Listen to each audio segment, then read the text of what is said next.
Ulat sa mga napiling artikulo ng 1987 sa Ligang Batas ng Pilipinas.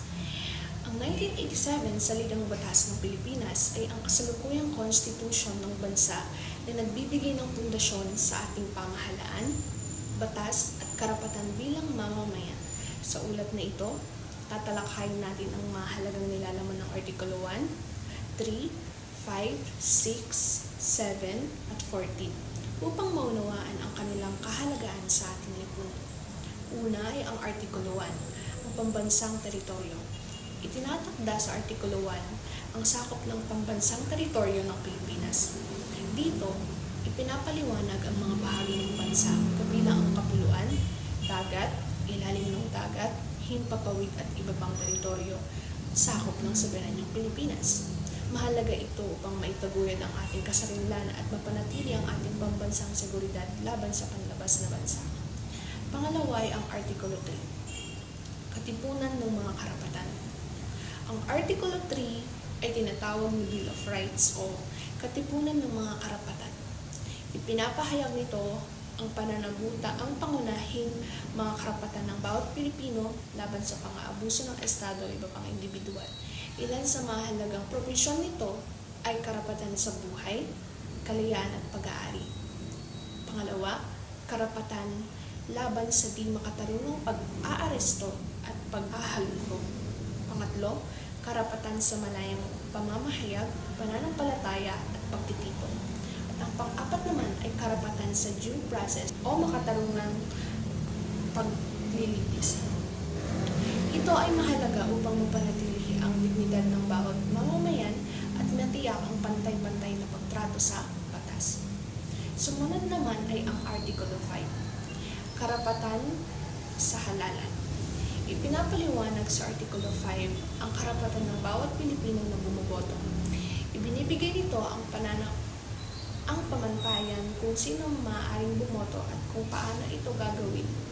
Isinusulong nito ang responsibilidad ng bawat mamamayan na lumahok sa halalan upang matiyak ng mga leader ng bansa ay tunay na kinakatawan ang interes ng karami.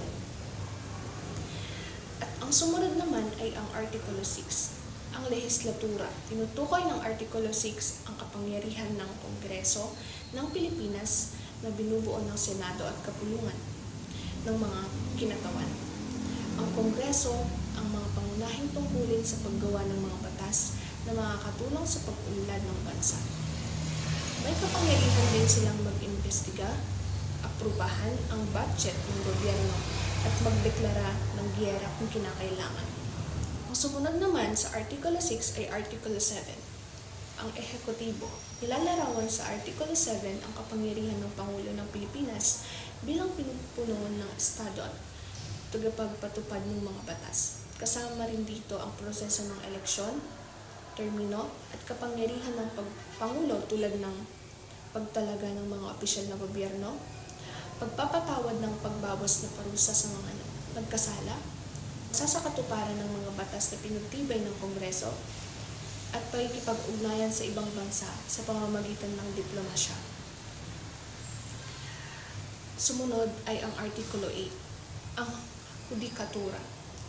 Ang Artikulo 8 ay tumutukoy sa hudikatura o sistema ng Korte sa Pilipinas na nakasaad dito ang Korte Suprema at iba pang mababang hukuman ay may kapangyarihang magpaliwanag at magpatupad ng batas. Ang hudikatura ay nagtitiyak na ang batas ay nasusunod at hindi nabubuos sa sinuman, lalo na ang mga nasa kapangyarihan.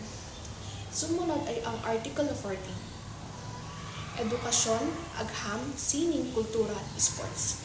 Nilalaman ng Artikulo 14 ang mga patakaran ng Estado patungkol sa edukasyon at iba pang larangan ng kaalaman. Tinitiyak nito na may libreng edukasyon sa elementary at sekundarya, nagpapalaganap ng agham at teknolohiya para sa pag-unlad ng bansa, pahalagan ang kultura at sining bilang bahagi ng pagkakakilanlan ng Pilipinas, nasusuportahan ang programang pang-sports para sa kalusugan at disiplina ng mga mamamayan. Ang mga artikulong ito ng 1987 sa Ligang Batas ay may mahalagang papel sa pang-araw-araw na buhay ng bawat Pilipino. Sila ang gumagabay sa ating pamahalaan, nagtatakda ng ating mga karapatan at tumutulong sa paghubog ng isang mas makatarungan at maunlad na lipunan. Mahalaga para sa bawat mamamayan na maunawaan ang kanilang nilalaman upang mapanatili ang demokrasya at maipaglaban ang ating mga karapatan. Maraming salamat sa pakikinig.